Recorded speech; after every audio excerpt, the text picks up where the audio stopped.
Beneath the weightless blue of an untouched sky, the west once shimmered like a promise.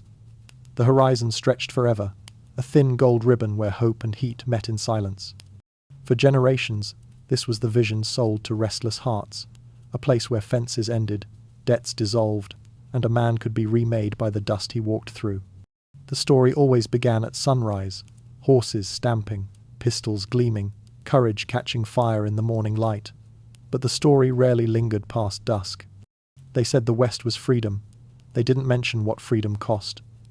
Behind every canvas of amber light stood hunger, windburn, and the slow erosion of certainty.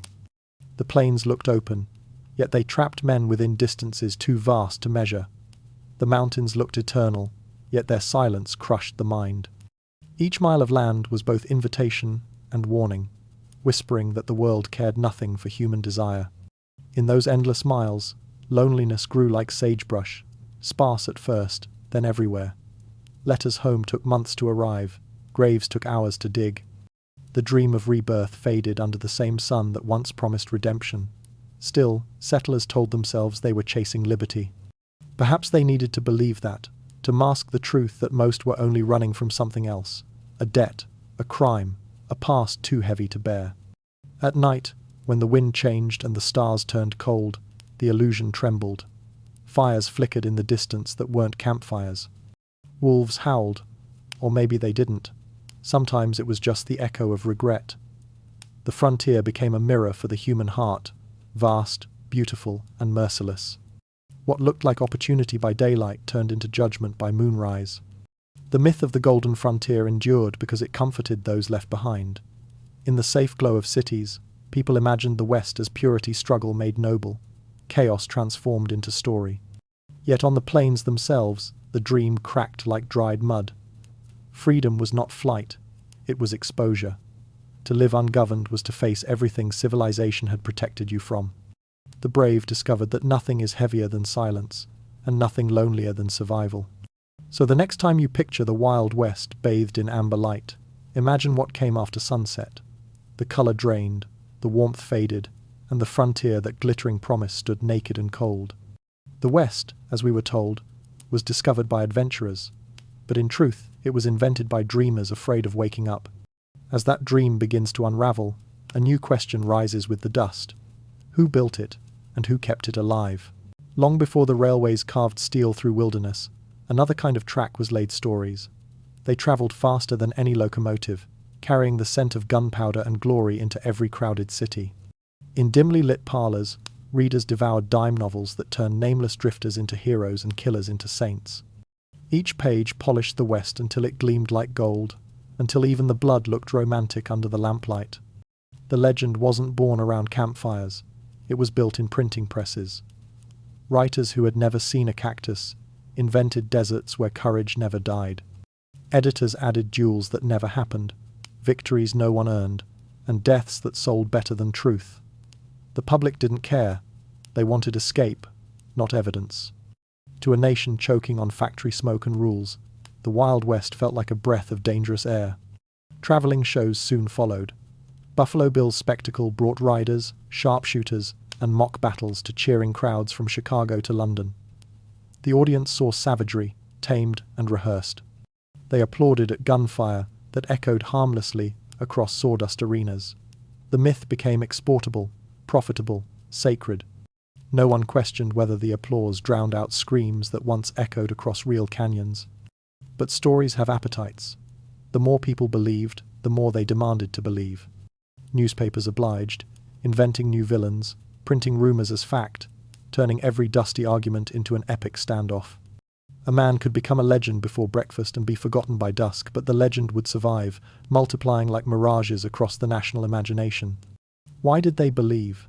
Because the myth gave order to chaos. It told the weary that destiny still existed, that courage could still rewrite fate. It promised that somewhere, beyond the reach of clocks and cities, men were still free.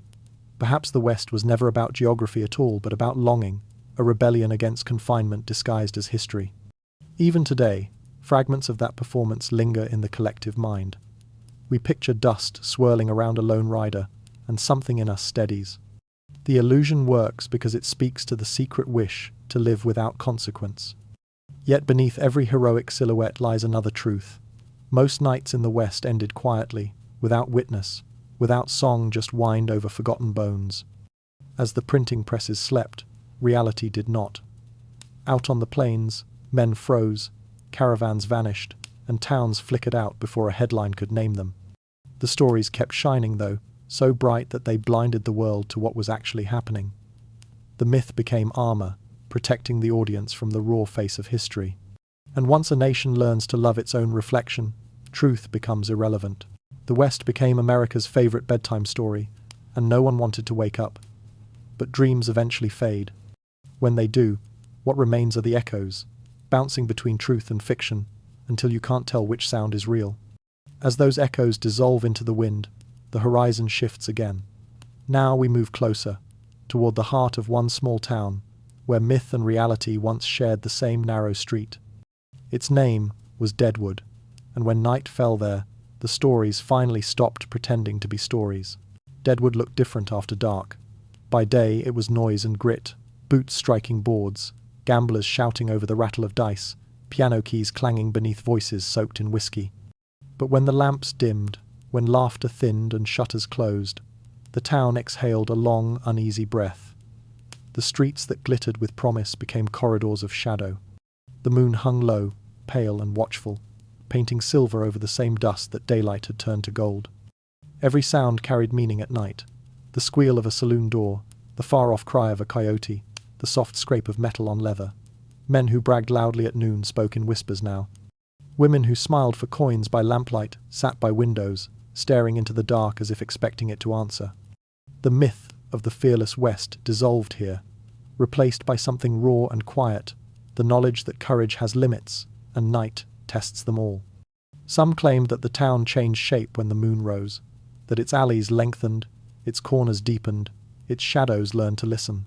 Maybe it wasn't superstition, maybe it was guilt. Deadwood was built on bones, miners crushed in tunnels, strangers shot for gold dust, promises buried under every boardwalk. At night, it felt as if the ground remembered. The air held stories too heavy for daylight, and no one dared speak them aloud. Out on the edge of town, the wind turned colder. Horses shifted nervously. The prairie, so wide by day, seemed to fold in on itself, a living thing watching from the dark. You could feel the vastness pressing close, reminding you that civilization here was only a flickering candle, and the wilderness waited patiently for it to go out. People think danger in the West came with gunfire, but the real terror was silence, the long minutes between footsteps, the question of whether anyone else was breathing nearby. That silence seeped into dreams. By dawn, men woke sweating, unsure if what they heard in the night was real or remembered. The frontier was not just land to be crossed, it was a threshold between the known and the unknowable, and Deadwood stood balanced upon it like a coin waiting to fall. When morning returned, the illusion would rebuild itself. Sunlight on storefronts, laughter spilling from doors, confidence restored. Yet the night never truly left. It lingered in corners, beneath floorboards, behind the eyes of those who survived it.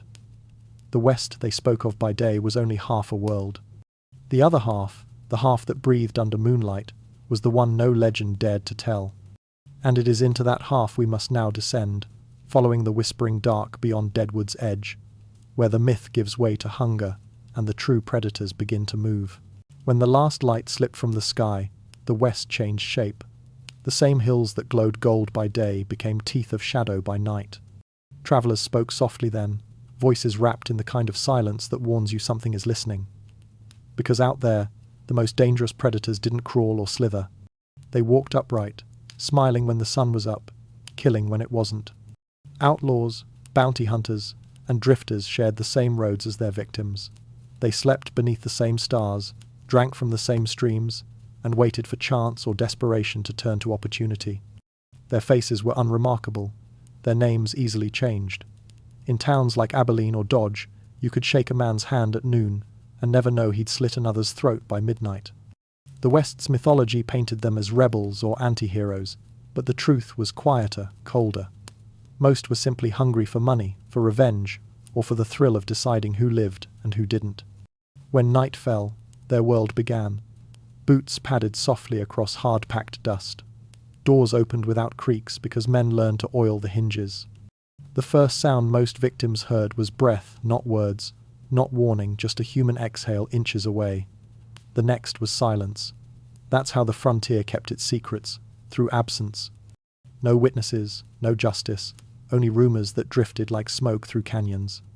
Some called them wolves. The comparison fit, though wolves hunted out of hunger, not curiosity.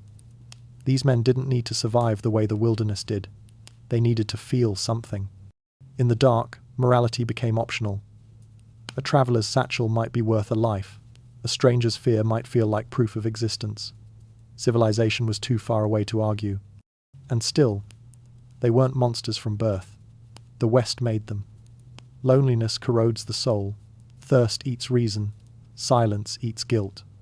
In a land where law came on horseback and left too soon, violence became a language, the only one the night understood. You could survive by learning to speak it, or you could die waiting for someone to translate mercy. Each dawn erased what had happened. Sunlight cleansed everything. Blood dried into the same dust that covered the trail. The men who killed by night helped build fences by morning, laughed in saloons, blended back into the rhythm of survival. The duality of the frontier wasn't good and evil. It was light and dark, trading places over and over. And so the wolves in human skin moved unseen, their names forgotten but their scent forever carried on the stories that followed. They weren't chasing cattle or treasure, they were chasing purpose. Because once you've crossed that invisible line, only the hunt reminds you you're still alive. Yet for every man that stalked the darkness, something else watched him too. Not human this time. Older. Patient. Waiting for its turn to feed. Out beyond the campfire's reach, eyes glowed, sometimes yellow, sometimes pale as frost. The frontier was alive at night in ways no story ever dared describe. Coyotes sang to one another across the plains, wolves prowled the edges of light, and mountain lions moved silently through the brush. Their presence felt more than seen. Nature's rhythm was not chaos. It was ritual, ancient and precise. Humans were the intruders. They brought their guns, their noise, their arrogance, and the land answered in its own language. Settlers spoke often of what they heard after midnight, the shuffle of paws just beyond the fire, the wet snap of something feeding, the soft sigh of breath too heavy to belong to wind. And in that space between fear and fatigue, imagination filled the silence. They began to give names to the shapes in the dark, shadow wolves that could walk upright, coyotes that whispered men's names, ghostly elk with burning eyes. They swore these were not animals, but spirits wearing borrowed skin. Maybe they were right. Or maybe the human mind, cornered by isolation, created its own predators.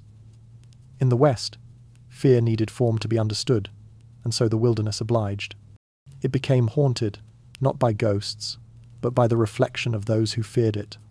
Native tribes told stories long before settlers arrived, of the night coyote spirits who punished greed, of shapeshifters who watched from the edges of firelight. But when outsiders heard these tales, they misunderstood them, turning lessons into nightmares. Soon, every strange cry in the distance became a warning of supernatural wrath. And so folklore and fear merged, blurring what was real until it didn't matter anymore. The moon played tricks too. Its light softened danger, painted beauty over threat. A traveler might stop to marvel at silver plains stretching endless, unaware that death crouched just beyond the grass line. Under that glow, the world seemed enchanted, but enchantment has always been another word for deception. Animals in the West didn't hate men. They didn't even fear them. They observed. They learned. A wolf would track for days without attacking, simply watching how humans moved, how they slept, how they burned their fires. The idea that only humans hunted with strategy was another myth the West quietly disproved. And yet, not every howl came from a throat of flesh. Some nights, the wind itself mimicked voices, carrying echoes across canyons until they sounded like cries. Settlers huddled closer then, telling each other that evil was near, but perhaps the real evil was what they carried inside, the part of themselves reflected back by nature's indifference. By dawn, the world returned to its ordinary shape. Tracks vanished under sun, and the creatures melted into shadow again. But for those who survived such nights, the memory never faded. They learned a truth city men would never understand. Out there, even silence has teeth. As the beasts retreated, something else remained, a landscape vast enough to swallow men whole, without ever raising a claw. No one truly conquered the West. They merely trespassed long enough to believe they had. The real killer was not man nor beast, but the land itself, patient, impartial, eternal. It did not rage. It waited. Quicksand looked harmless until it took your weight. One wrong step in a riverbed could drag you down with the slow tenderness of a lover. Flash floods appeared without warning, sweeping entire wagons away like toys. Men vanished into snowdrifts, swallowed by blizzards that erased even the memory of direction. Thirst hollowed bodies before they died, leaving them staring at mirages that shimmered just out of reach. Maps were lies written by optimists. Trails shifted with storms. Canyons echoed with voices of the lost, or maybe it was just wind winding through rock. Either way, those who heard it rarely forgot. Some said the desert was alive, that it listened, that it chose who would cross and who would feed its silence. There was a rhythm to its cruelty. It didn't strike with vengeance, but with balance. The land fed itself, the careless, the proud, and the unprepared. It punished certainty. To walk the frontier was to gamble with an opponent that never needed to cheat. When the sun fell and the earth cooled, everything stilled. Travelers huddled under thin blankets, praying to whatever God might hear. The soil beneath them seemed to breathe, expanding and contracting, as if testing the weight of its next meal. By morning, some were gone. No footprints, no struggle, just the wind, smoothing over the evidence as though nothing had ever existed there at all. No outlaw ever matched the land's patience. No bullet ever buried as many men as the quiet thirst of the West. Those who survived learned to respect its silence, to treat each sunrise as permission, not promise. Because out there, the earth itself had rules, and breaking them didn't bring punishment. It brought erasure. And so, as human predators fade and animal cries dissolve into dawn, what remains is the soundless appetite of the world itself. A hunger without malice, a killer without face. It is into that silence, vast, heavy, and eternal, that the settlers' minds would soon descend. The night outside had been terrifying enough, but the nights inside the human mind were far darker still. There are silences so deep that they begin to breathe. Out on the open prairie, miles from the next flicker of human light, that silence took on a shape of its own. It moved through the rafters of half-built cabins, pressed against the thin glass of windows, and curled itself around sleeping bodies like smoke that never dispersed. To live in the frontier's heart was to share your home with a presence you couldn't name, the sound of nothing, echoing loud enough to drown a soul. Settlers learned quickly that loneliness wasn't an absence of people. It was an invasion, slow and invisible. The wind spoke in patterns too deliberate to ignore. The fire cracked with intent, as though answering questions no one asked aloud. A man alone for too many nights would begin to hear his name whispered by the wind.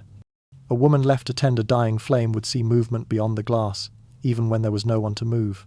The mind, deprived of voices, begins to invent them. Letters from that era read like confessions to the void. "I hear the ground sigh at dusk," wrote one farmer in Kansas. Another, a miner in Nevada, scrawled, "The walls hum as I sleep." I think they remember. These weren't superstitions yet. They were early symptoms of silence settling too deep. Days stretched without interruption, and time became circular, sunrise to sunset, work to exhaustion, hope to regret. The night was not rest but confrontation. It asked questions civilization never allowed time to ask. The settlers' hearts beat louder out there.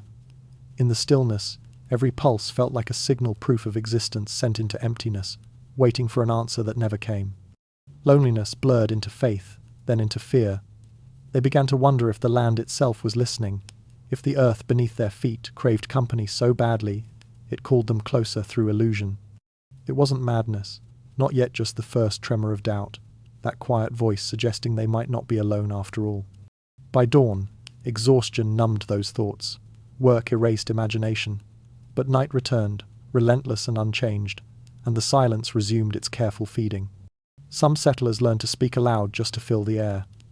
Others wrote letters they'd never send, believing words had to be spoken somewhere. The strong endured, the sensitive adapted. But for a few, that soft hum of isolation grew too loud to bear. They called it the night's company, a polite phrase for a haunting that needed no ghost. Loneliness had taken form, patient and familiar, breathing just behind them as they worked, resting beside them when they closed their eyes. The West tested courage in daylight, but it tested sanity in darkness. And long before superstition or legend, it was that soundless pressure, that living emptiness, that taught settlers what fear truly meant. As silence tightened its grip, the human mind began to look for patterns, for stories, for reasons. And from that need, something ancient stirred the return of myth. When reason faltered, ritual took its place. The settlers who came to tame the wilderness ended up inventing new ways to appease it. They carried faiths from every corner of the world: Catholic prayers, African charms, Irish blessings, and Cherokee symbols, and in the crucible of fear, these beliefs melted together into something entirely new.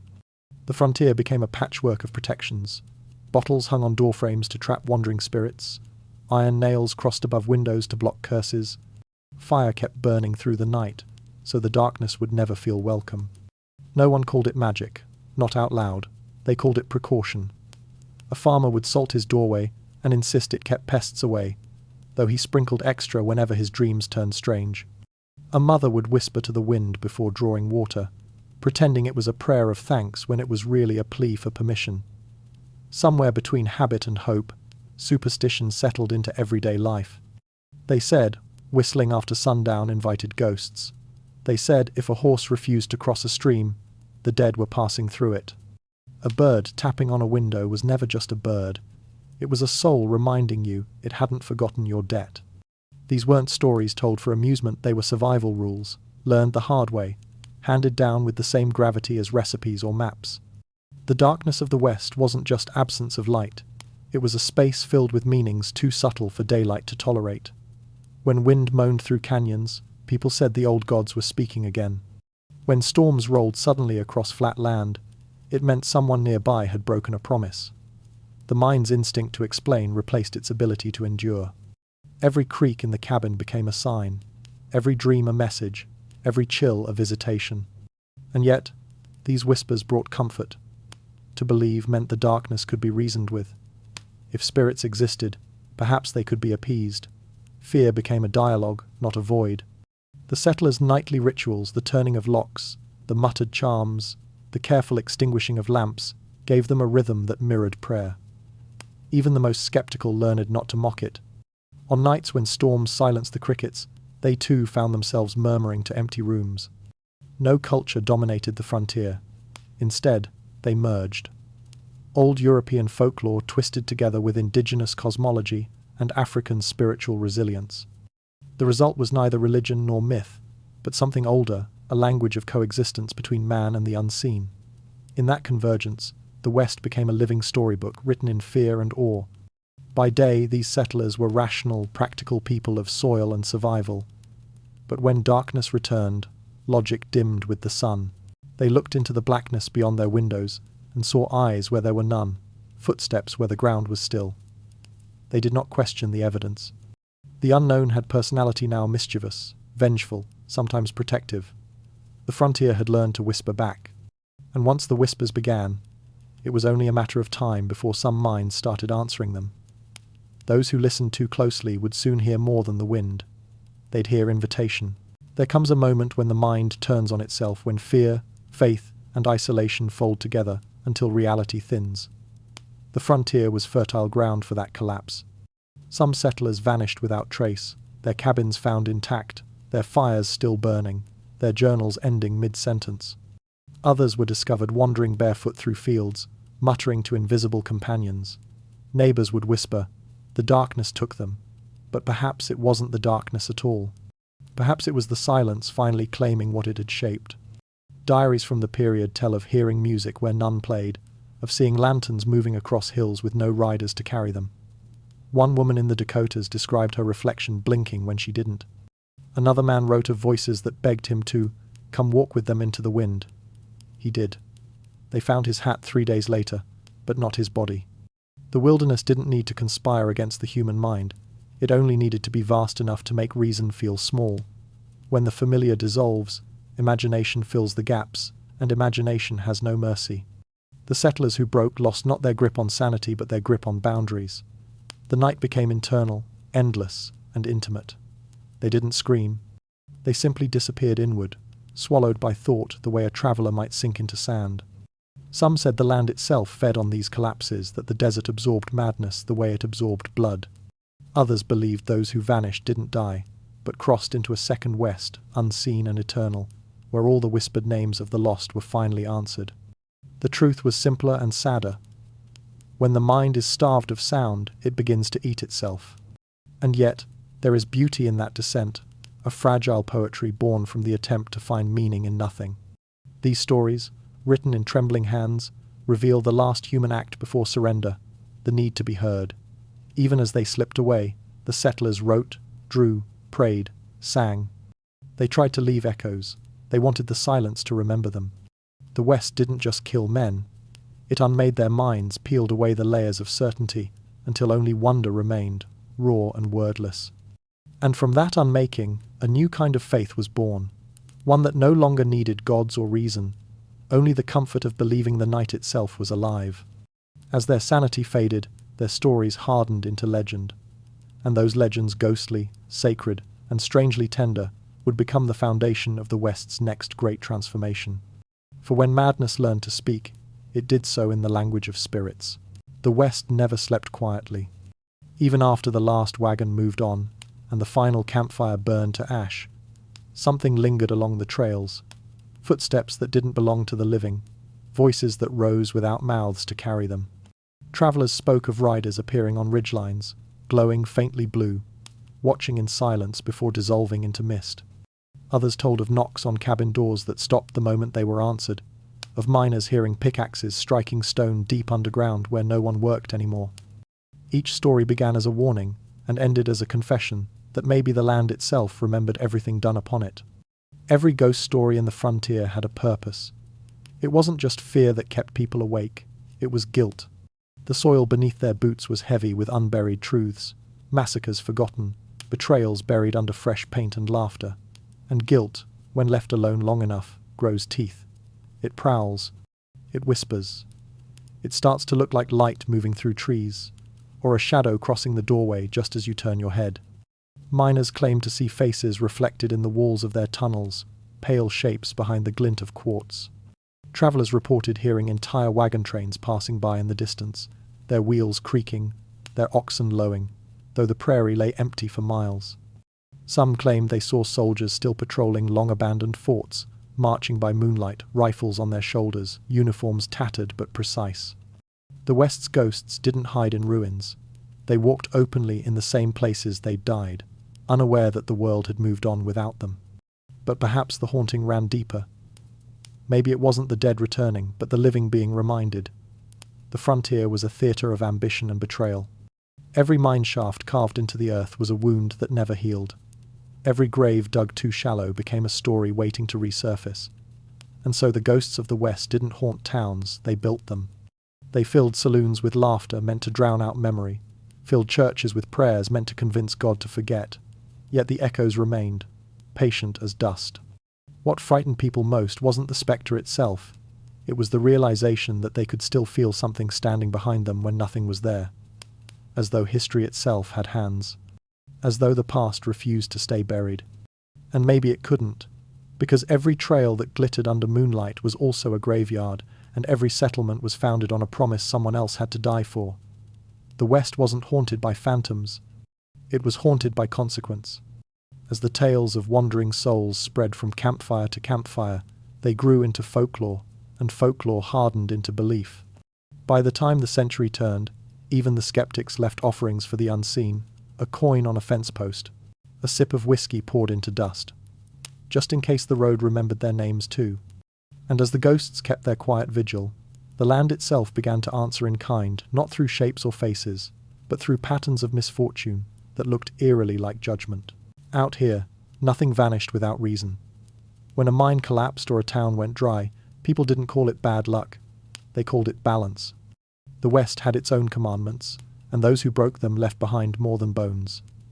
They left curses written in dust. There was the mine in Colorado, where a foreman stole gold from his partners. The tunnel caved the next night, sealing every man inside. Locals said you could still hear the tapping of picks beneath the ground, steady as a heartbeat, long after the rescue ended. In New Mexico, an entire settlement was abandoned after its well turned black. The townsfolk swore the water had curdled because their mayor had built his home atop an unmarked grave. Even the cattle refused to drink from it again. Such stories weren't superstition, they were structure. They gave shape to suffering.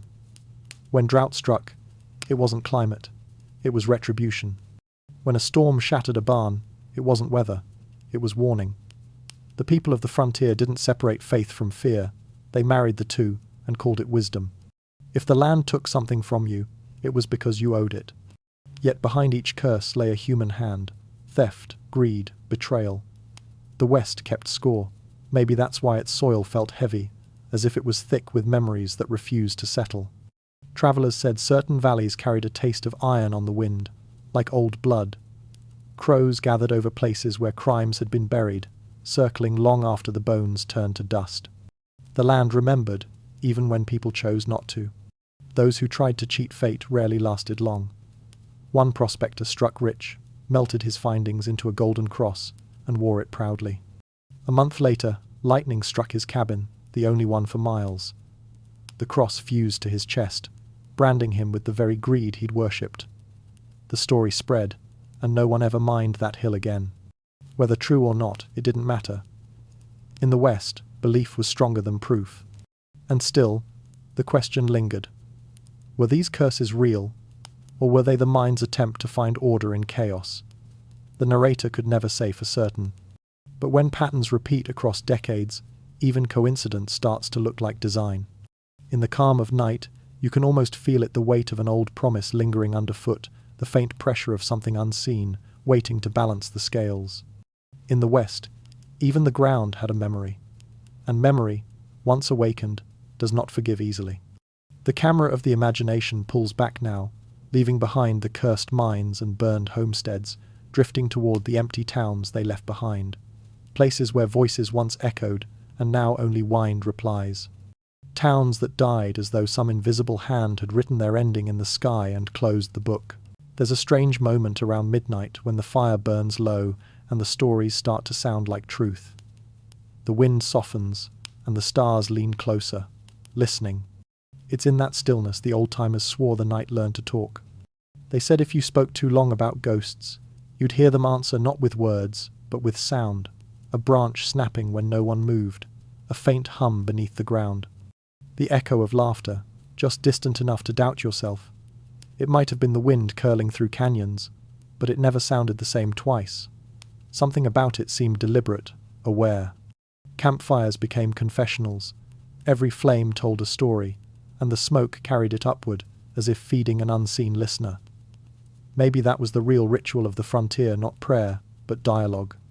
Man spoke, and the night replied in riddles. Some found comfort in that exchange, believing it meant they weren't alone.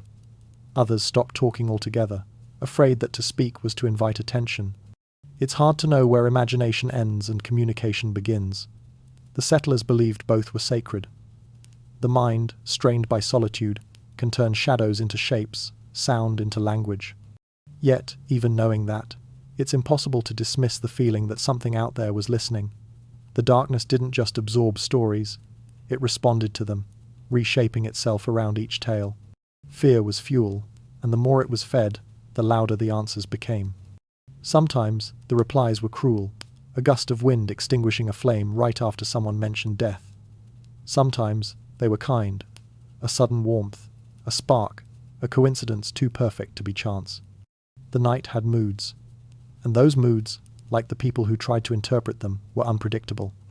As dawn neared, silence reclaimed the air. The fire turned to ash, the answers stopped coming, and the world returned to normal, or whatever passed for normal, in a land so defined by absence. But those who'd heard the whispers could never forget them. They'd sit by daylight, staring into the horizon, wondering whether the world beyond the light was truly empty, or simply waiting for someone brave enough to ask again. Sometimes, when they spoke of ghosts, the night answered, not to frighten but to remind them that they were never the only voices travelling across the dark. And as the whispers fade into dawn, the camera pans toward what silence left behind.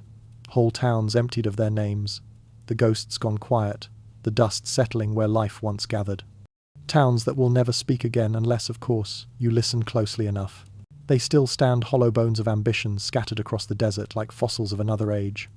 Towns once alive with shouting men and rolling wagons now echo with the hum of wind through broken glass. Walls tilt, roofs sag, doors swing aimlessly. In the daylight they look like remnants, at night they look like warnings. These are the skeleton towns, the ghosts, the living left behind. Each began the same way. A rumour of gold, a glint in a stream, a single spark that drew hundreds of souls westward like moths to a candle. In months, a town would appear from dust tents first, then timber, then churches and saloons. Dreams arrived faster than wagons could carry them. Every stranger was a partner, every handshake a promise.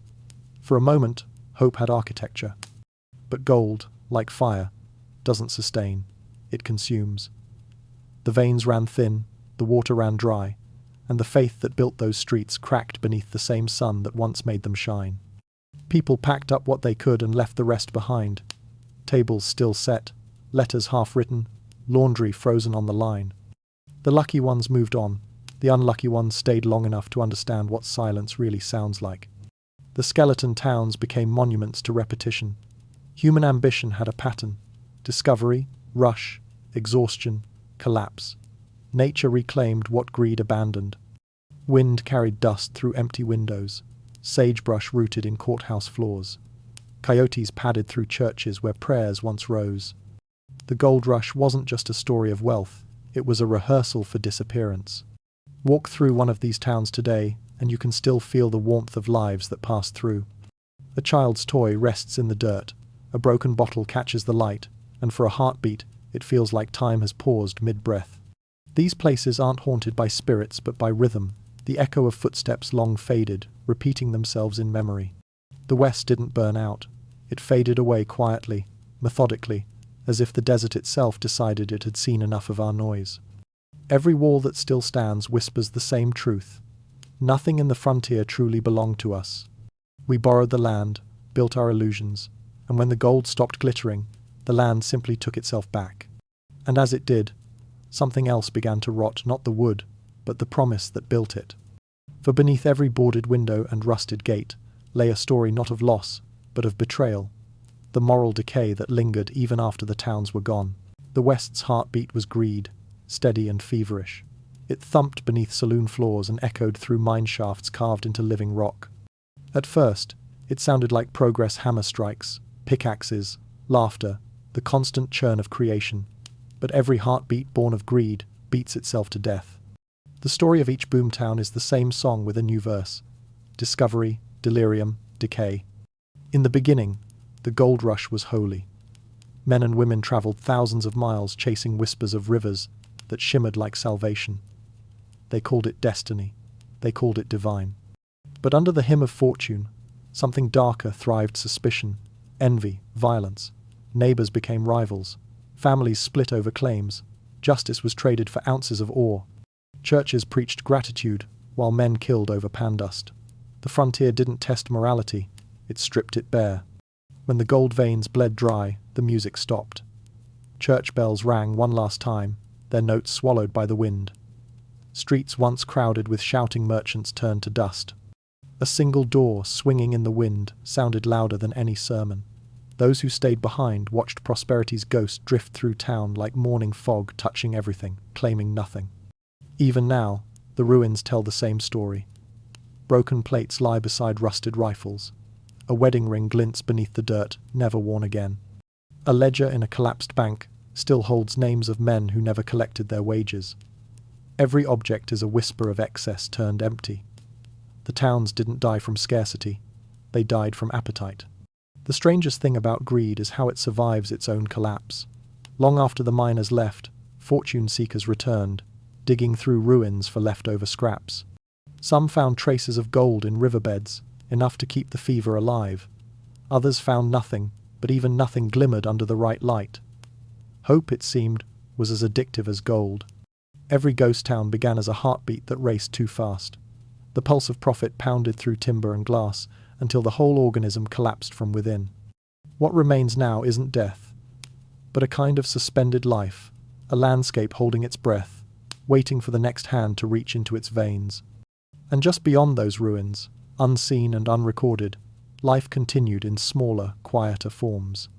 Women washing the last dishes, children gathering what could be carried, families watching the horizon and wondering if the next promise would last. When the gold was gone, survival became intimate. It left behind no maps, only choices to leave, or to stay and become part of the silence. The world remembers the rush, not the stillness that followed. But it's in that stillness that the truth lingers, that greed is a ghost that doesn't need to haunt. It only waits for another name to call. At the center of most ghost towns stands a church, its steeple bent, its bell frozen in place. Once, that bell marked every hour, births, weddings, warnings, funerals.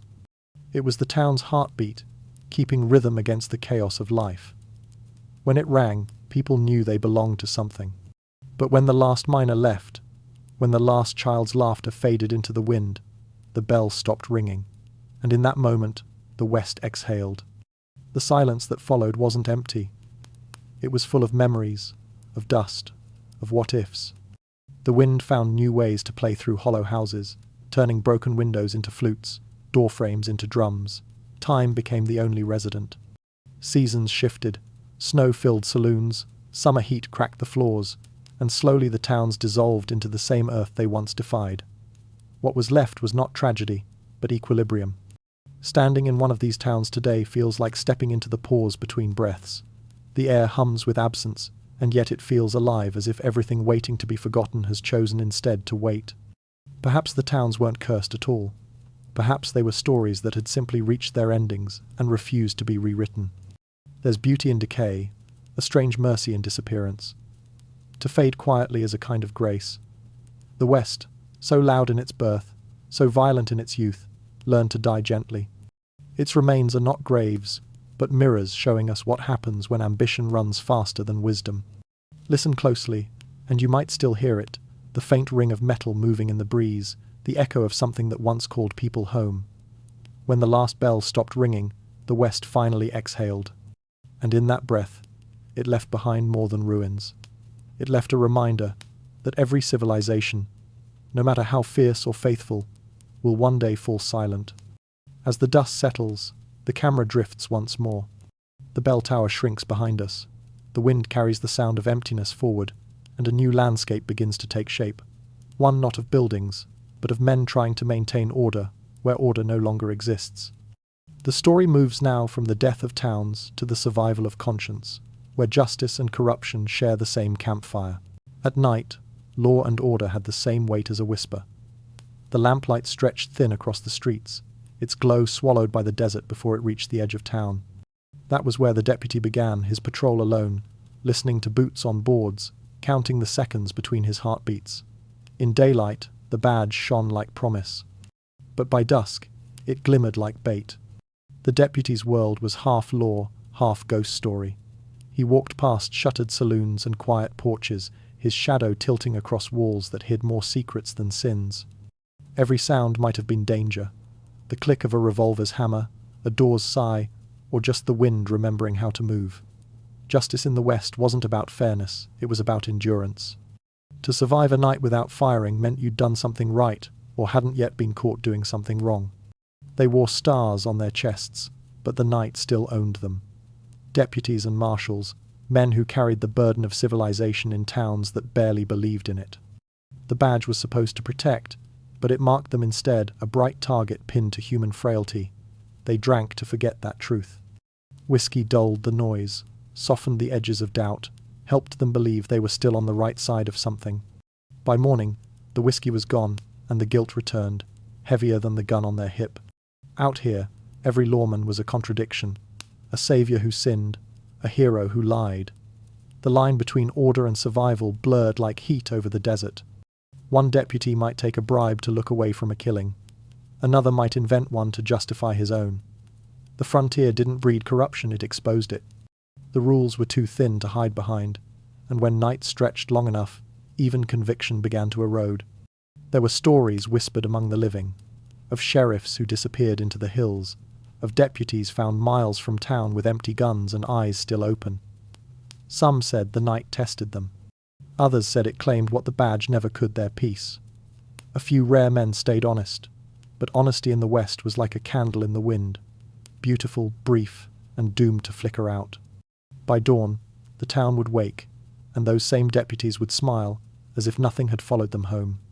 The dust would rise again, covering footprints, hiding blood, and the law would begin its daily performance, a fragile illusion stretched across the vast silence. Justice here wasn't blind. It simply refused to look too closely. Still, not everyone sought to uphold that illusion.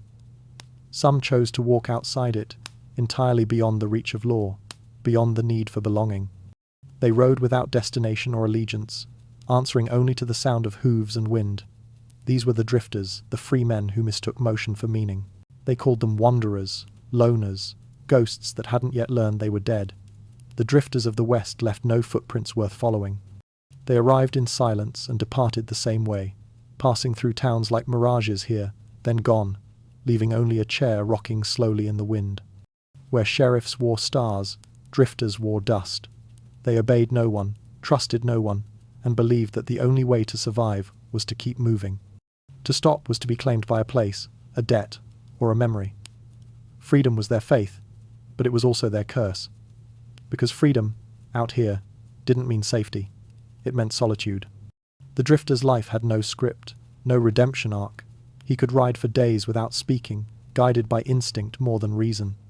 At night, he'd find a canyon, light a small fire, and talk quietly to his horse, not for comfort, but to remind himself he still existed. The flames would cast his shadow across the rock, and for a moment, it looked like company. He didn't fear the wilderness. He feared belonging. Belonging meant roots, and roots meant loss. Some were outlaws running from their own stories. Some were dreamers, still chasing a horizon that moved faster than they did. But most were simply tired of orders, of debts, of the endless noise of civilization. The world called them fugitives, but in truth, they were pilgrims of nowhere. The West made them, then forgot them. And in that forgetting, they found peace. The drifter's code wasn't written, but it was sacred. Take only what you need, leave before the fire dies, never stay long enough to be known. They lived by silence and gesture, by trust too fragile to name. A loaf of bread shared with a stranger might mean friendship, or might be a test. They never asked. The code wasn't about morality, it was about respect for the emptiness. At dawn, the drifter would ride again, chasing light not because he needed to, but because standing still felt like death. People romanticized men like him, painted them as poets of the plains, free and untouchable. But what no one saw was the loneliness that followed every mile, the slow erosion of self that comes from speaking to no one for too long. They called them free men, but no one ever asked what freedom cost. And yet, even these solitary wanderers would soon find their world closing in. The iron lines of the railroad began cutting across the land, bringing laws that couldn't be escaped, and men who saw justice not as duty, but as profit. The West's next predator would not carry a gun. It would carry a contract. Progress came disguised as order. The railroad brought banks, courts, and ledgers. With them came a new kind of law, one written not in blood or sweat, but in ink. Justice became a business transaction, neat and profitable. Sheriffs took salaries, judges took bribes, and the price of peace could be measured in gold dust. The old gunsmoke morality, quick and brutal, gave way to bureaucracy, slow and suffocating. In the beginning, people welcomed it. They were tired of gunfights and lawlessness, eager to believe that papers and seals could tame chaos. But it didn't take long to see the truth. The same greed that emptied the mines now ruled the courts. The rich bought innocence, the poor bought graves, and the men who once fought for justice now enforced the highest bidder's version of it. You could see it in their eyes. Sheriffs weighed evidence not against the law, but against opportunity. Verdicts became investments, and morality became a commodity. Justice, one old deputy wrote before vanishing, is just another kind of land grab. The badge, once heavy with purpose, became light as tin. The law no longer served the people. It served itself. The frontier's greatest tragedy wasn't violence, it was compromise. Not a bullet to the heart, but a coin pressed into the palm. The West had traded chaos for control, only to discover they were the same thing wearing different hats. The dream of civilization had come true, and with it came the quiet realization that nothing wild ever survives once it's owned. In the end, justice didn't die, it sold itself, and the men who once kept watch at midnight now slept easily, convinced the law would take care of everything. But in that comfort, something vital was lost, the uneasy conscience that had once made them human. The lamplight fades on their empty desks, the ink dries, and the dust begins to gather again. The story now turns to those left outside that law entirely, the women whose names history misplaced, whose voices filled the silence, while men pretended to govern it. They, too, knew what it meant to live between morality and survival, and in their shadows, the West still whispers. History remembers the men who fired the guns, but not the women who cleaned the blood from the floorboards. It remembers the sheriffs and drifters, the gamblers and bandits, yet forgets the ones who kept the lamps burning long after the gun smoke settled. Step through the swinging doors of any saloon, and you'd find them there, women moving like ghosts between laughter and survival, their perfume mixed with whiskey, their eyes reading danger faster than any pistol could draw. Some were widows of miners who never came back from the hills. Some were girls who crossed oceans chasing rumors of freedom, only to find the price of that freedom measured by the hour. They learned to smile as currency, to bargain in silence, to build kingdoms out of candlelight and gossip. They held the keys to secrets that could shatter reputations or save lives. When fights broke out, they dragged bodies aside before the sheriff arrived. When morning came, they counted coins and pretended the night had never happened. Behind every outlaw's legend was a woman who knew the truth and kept it. She saw who pulled the trigger first. She knew which lawman drank himself blind, which preacher visited which room upstairs. The West called her scandalous, but without her, no town would have lasted a month. She sold whiskey, mended wounds, buried strangers, and mothered men too wild to belong anywhere else. The frontier depended on her discretion, more than on any badge or bullet. Outside the saloon, other women worked in quieter rooms, cooks, laundresses, teachers who taught letters to children whose fathers couldn't write their own names. They turned raw wilderness into something that almost resembled home. Yet when history wrote its tales, it left them at the margins, as if the world itself refused to admit that gentleness could survive among so much dust. They endured because no one expected them to. Their strength wasn't loud, it was ritual lighting a lamp, stitching torn cloth, counting breaths between thunder. They lived in the pause between chaos and calm, holding the towns together while pretending not to. And when midnight fell, when the laughter upstairs turned to sobbing or silence, they stayed awake to make sure the fire didn't die. The men of the West hunted glory. The women preserved life. Between them stretched the entire story of civilization built by one, sustained by the other. The myths never mentioned that balance, but the land remembered. It always does. Now, let the camera drift closer, past the noise of the saloon to the smaller rooms where the lamps burn lower. Here live three women whose lives intertwined with the West's heartbeat, each forgotten, each essential. The widow lived on the edge of town where the prairie met the sky. Her husband had gone to mine silver and never returned. The company sent no explanation, only a box of dirt and a note that said, "Regret." She turned his absence into work. She built a small boarding house with her own hands, filling it with travelers who left their stories at her table. At night she spoke to him as if he still listened, thanking him for the silence that allowed her to think. When men asked if she'd remarry, she smiled and said she already had. To the wind. Her grief became architecture, her independence, an act of quiet rebellion. The healer came next. No one knew where she learned her craft, some said from a tribal woman, others from an old book carried across the ocean. She gathered herbs by moonlight and mixed tonics that worked better than the doctor's powders. They called her witch and saint in the same breath. She never charged the poor and never forgave cruelty. Once, when a mine foreman beat a boy near to death, she treated the child and told the man his hands would fail him. Weeks later, he lost them in a cave-in. Coincidence, perhaps. But after that, even sheriffs left offerings by her door. Then there was the outlaw's wife. She never asked her husband to change, she just waited for the inevitable knock. When it came, gunfire echoing through the canyon, she didn't scream. She packed what little they had and rode alone through the darkness, following the scent of sage until the horizon swallowed her. Some say she vanished into Mexico. Others claim she died at the border. But years later, riders swore they saw her ghost on moonlit roads, still carrying her husband's revolver. Not vengeance, memory. These women shared nothing but the night, and yet their stories converged there. Each carried a kind of forbidden power, the ability to endure without witness. The widow built community, the healer preserved it, the outlaw's wife refused to let it define her. Their lives were footnotes in other people's tales, but the truth is simpler without them. The West would have bled itself dry. Perhaps they weren't waiting for rescue. Perhaps they were the rescuers all along. The men rode into legend because someone kept the lamps burning behind them. The women's reward was anonymity, their immortality woven into the soil instead of the songs.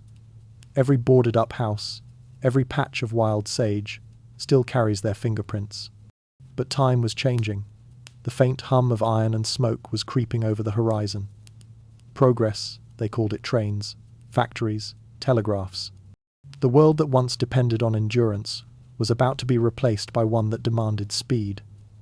And as the rails stretched farther, the voices of these women began to fade beneath the noise. The first train came like a dream, a streak of iron cutting through open land. Its whistle sounded like triumph to some, like mourning to others. For the women who had built their lives on patience, the sound meant an ending. The horizon, once their companion, began to move away. Factories followed the rails. Telegraph poles sprouted where wildflowers had grown. Letters arrived faster, but conversations grew shorter. The new world promised connection, yet it demanded that people forget the silence that once held them together. The boarding houses emptied. The healer's herbs gave way to bottled medicine stamped with brand names. Even the outlaw's wife or her ghost would have found no place to ride now. The land no longer needed watchers. It had machines. History rewrote itself quickly. The women who had carried the frontier's weight vanished between its lines. Their names slipped from records, their graves from maps. Photographs survived a blurred figure on a porch, a hand resting on a window frame, but the captions always read unknown. They built a world that history refused to remember. Still, their legacy hums beneath the surface. In every quiet town that refuses to die, in every home built from stubbornness and soft light, they remain. Their strength lingers in gestures, a lamp lit for someone's return, a hand steadying another's. The West may have dissolved into factories and railways, but its endurance still wears a woman's face. When the horizon moved, the women of the West disappeared with it. Not defeated, just dispersed, carried into modernity like dust on the wind. They became the silence between train whistles, the patience in the hum of electric lines, the echo in every story told too late. The old frontier faded, and a new one began, mechanical, endless, and loud. But beneath the noise, if you listen closely, you can still hear them breathing, the quiet architects of everything that came after. And as the hum of progress grows louder, the camera lifts from the fading plains toward that iron horizon. The next chapter begins there, where machines inherit the land, and the night that once belonged to the wilderness begins to lose its soul. It began with a sound, a long, trembling cry that split the horizon. The first train whistle. To those who heard it, it felt like a miracle. To others, it sounded like mourning. Sparks lit the sky as steel rails carved through the grasslands, devouring distance, time, and silence. The wilderness that once belonged to stars now belonged to smoke. People gathered to watch as the locomotives rolled through their towns, iron beasts breathing steam and progress. Children cheered, horses panicked. Old men stood without speaking, hats clutched against the wind, realizing they were watching their own world vanish in pieces. Every mile of track laid was another grave dug for the West they'd known. The train brought goods, letters, and news from cities that suddenly felt too close. But it also brought an ending. The silence that had once defined the frontier, that sacred, unbroken stillness of wind and dust, was gone. In its place came the mechanical rhythm of the machine, a pulse that refused to rest. The West's heartbeat didn't stop all at once. It was drowned out. Progress was supposed to be salvation, but progress, like gold, demands tribute. Forests fell, rivers were bridged, herds scattered before the shriek of whistles that cut across dawn. The land that had once been an endless mystery now had timetables. The unpredictable was measured, mapped, monetized. What once belonged to myth now belonged to schedule. The first train whistle was the West's last heartbeat. Civilization didn't ride in with gunmen or soldiers. It arrived on rails, bearing contracts, clocks, and accountants. The wilderness that had tested men's courage was now tamed not through conquest, but through convenience. For the first time, a person could cross what was once eternity in a single day. And in doing so, they lost something older than memory, the feeling of distance itself.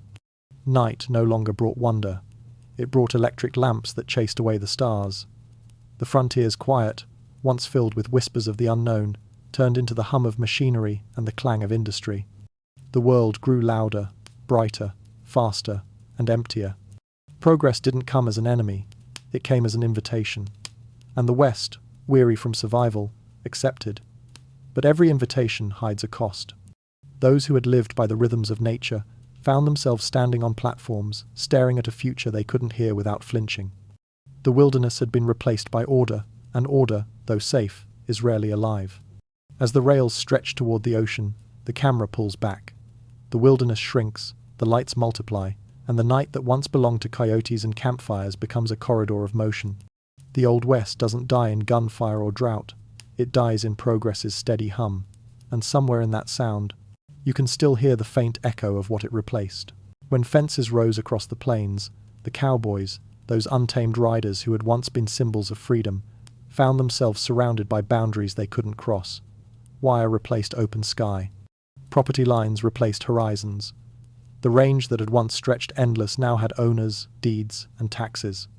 The cowboy, the loner, the eternal drifter, became an employee. He traded the saddle for wages, freedom for debt. By night, the plains still looked the same. Stars glimmered. The wind carried the same low hum through the grass. But something had changed. The men who once belonged to that landscape no longer recognized it. They watched as herds were sold, as cattle were branded not by symbol but by corporate mark. They saw railroads divide the land like veins in a dying heart. The West had been tamed, but in taming it, something human was lost. Some cowboys adapted, learning to ride not for survival, but for show. Rodeos turned labor into entertainment, bravery into spectacle. What had once been the rhythm of life became performance. The cowboy, that last figure of honest rebellion, became myth before he was ever gone. Others refused to adapt. They drifted further west, until there was nowhere left to go.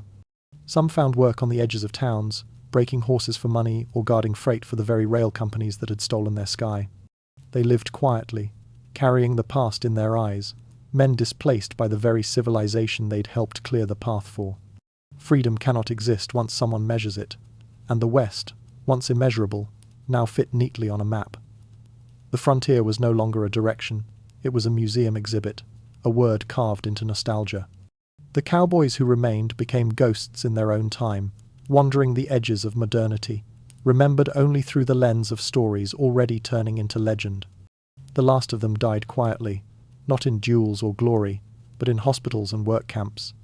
Their hats hung beside their beds, gathering dust. The world didn't notice when they were gone. It had already replaced them with actors. The myth survived because it was safer than the truth. And yet, under every retelling, there lingers a faint ache, the knowledge that the real men who once roamed these plains didn't vanish into myth. They were absorbed by it. Their silence became our nostalgia, their loss our comfort. They taught us that even freedom, if worshipped too long, turns to prison. As the cowboys disappear into memory, the story shifts again. The land they left behind, carved by rail and ruled by paper, gave rise to something more powerful than any outlaw, a machine wearing the mask of progress. The final outlaw of the West wasn't a man. It was an idea. When the dust finally settled, a new kind of gunslinger arrived, not on horseback, but in polished boots and tailored suits. He didn't draw his weapon. He signed his name. The West had been sold, piece by piece, to men who saw no need for courage, when contracts could kill more efficiently than bullets. Progress didn't conquer the West, it bought it. It bought the rivers with dams, the mountains with mining rights, and the plains with rail. The same greed that once chased gold now chased ownership. And unlike the old outlaws, these men never hid in shadows. They ruled from offices, their hands clean, their wealth invisible but absolute. Factories rose where wildflowers had grown. Smoke replaced stars. The machine age didn't just reshape the land, it rewired human desire. Speed became virtue, stillness became sin. Men who once measured time by sunsets now counted it in wages. The great silence of the frontier, that slow, reverent pause that defined life itself, was gone. In its place, a mechanical heartbeat thudded endlessly, demanding more, faster, always. The West became a lesson in transaction. Everything could be traded: justice, land, even legacy. The myths that once spoke of courage were now rewritten as advertisements. The cowboy, the outlaw, the drifter, all transformed into symbols to sell tobacco, soap, or the illusion of rebellion. What was once lived became owned. The West no longer belonged to the people who built it. It belonged to the stories that profited from it. And yet, for all its triumph, progress felt hollow. The train still ran, but fewer looked up to watch it pass. The lights burned brighter, but they dimmed the stars until the heavens themselves felt artificial. Civilization had won, but what it defeated was the very soul that had defined it. The night that once belonged to wilderness now hummed with engines and electric currents. The stillness that had once felt infinite now felt extinct.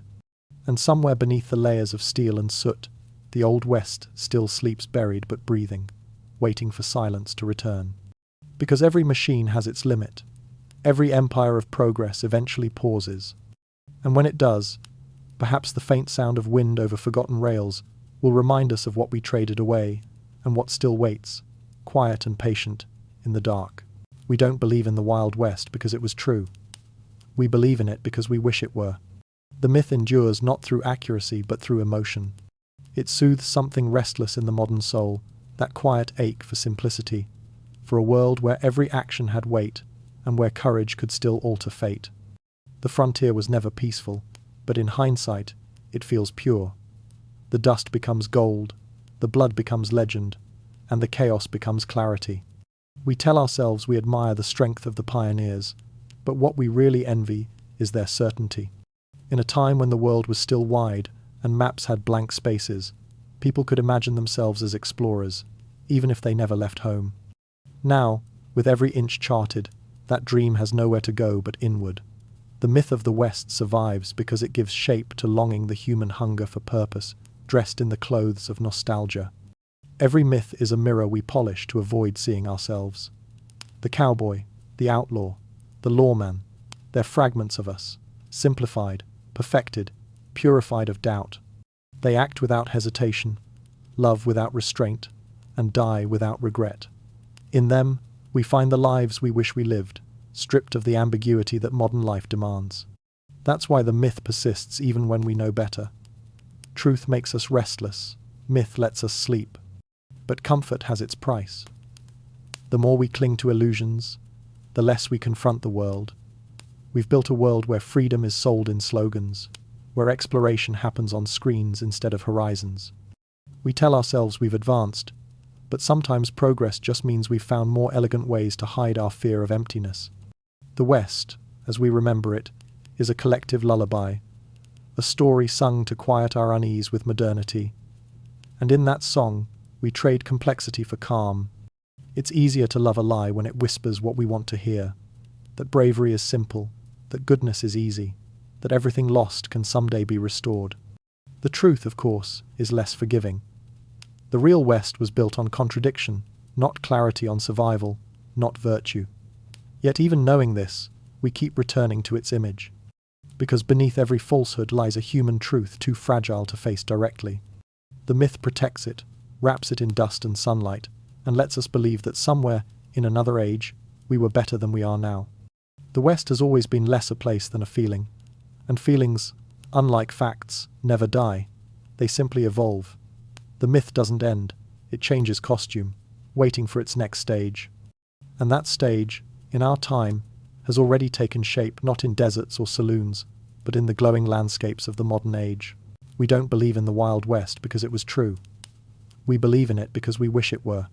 The myth endures not through accuracy but through emotion. It soothes something restless in the modern soul, that quiet ache for simplicity, for a world where every action had weight and where courage could still alter fate. The frontier was never peaceful, but in hindsight, it feels pure. The dust becomes gold, the blood becomes legend, and the chaos becomes clarity.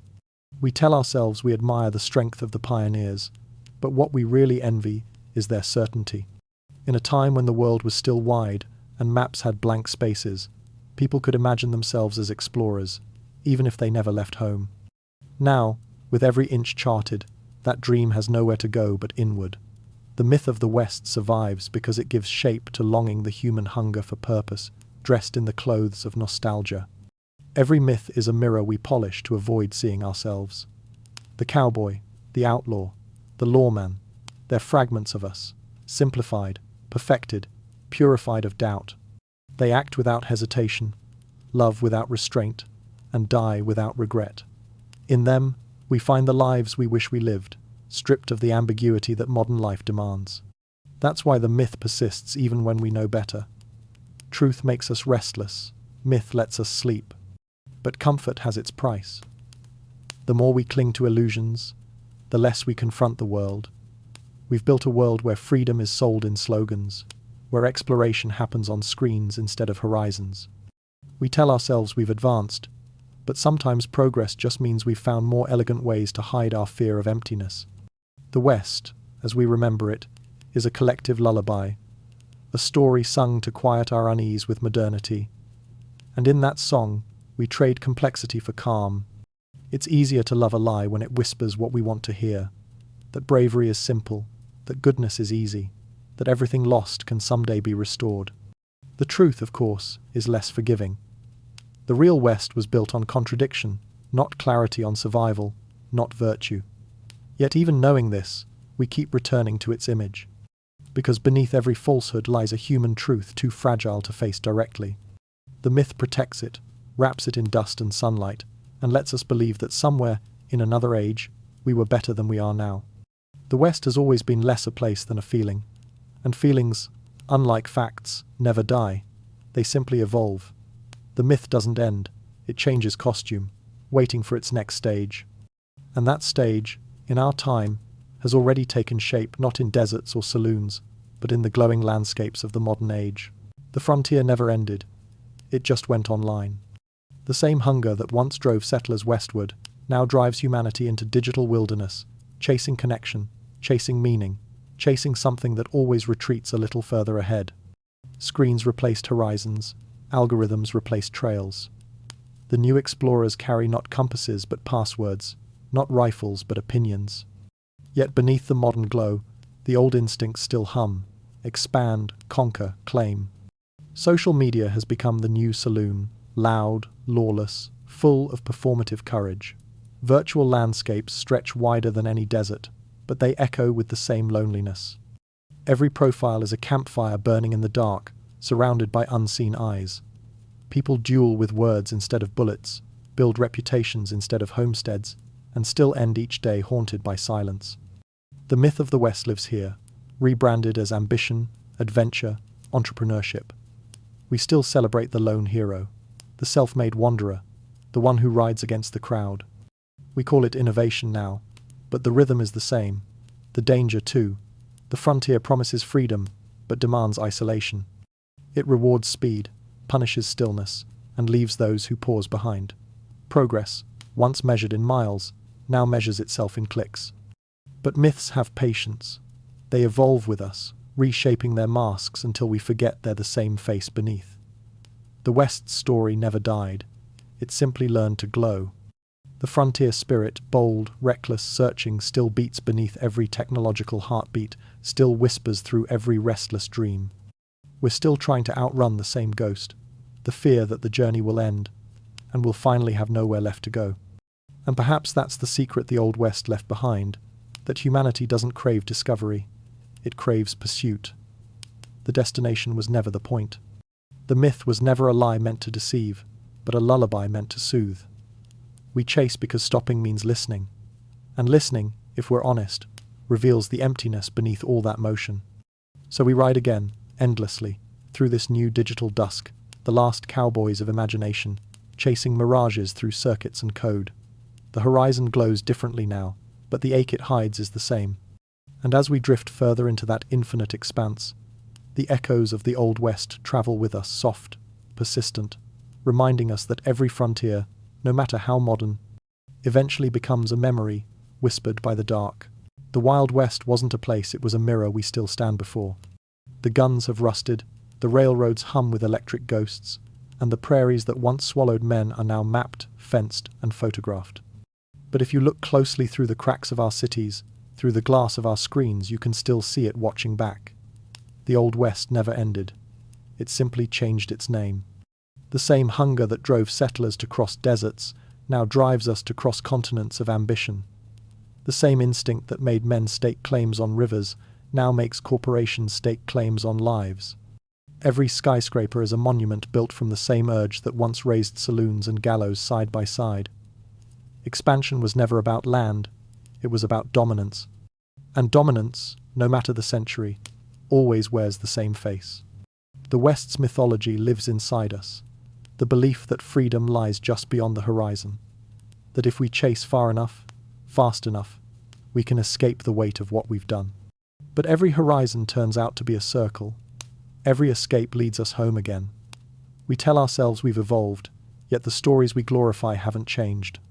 We still crave the hero who walks alone, the outlaw who answers only to himself, the redemption bought through violence and pride.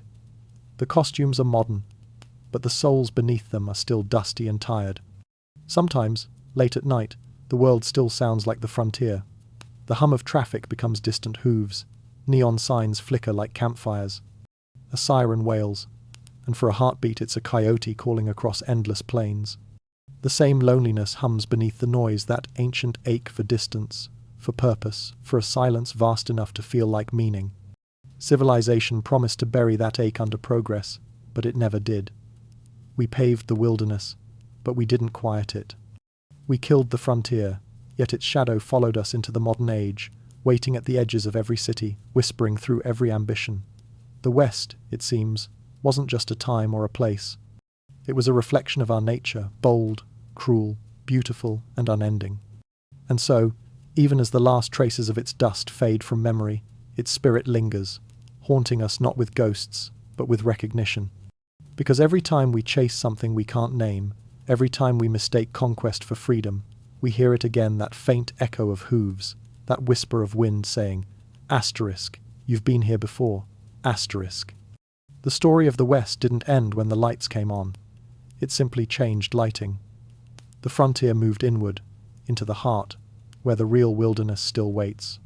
And what it left us, the darkness, the hunger, the myth we carry forward, pretending it's progress. We tamed the land, but never our own hunger. The same darkness that once crept through canyons and mining camps now lives quietly within the engines of modern life. The outlaws have new weapons. They trade in data instead of gold, in influence instead of bullets. Yet the motive remains unchanged: acquisition, domination, survival at any cost. The tools have evolved, but the appetite hasn't aged a day. The frontier taught humanity something dangerous, that everything, given enough willpower, can be taken. Mountains, rivers, lives, destinies, all can be claimed, shaped, or sold. That belief became inheritance. It built empires and erased cultures. It powered innovation and justified exploitation. The West's ghosts don't wear cowboy hats anymore. They wear suits, uniforms, credentials. They haunt boardrooms instead of badlands, but the silence after they leave feels the same.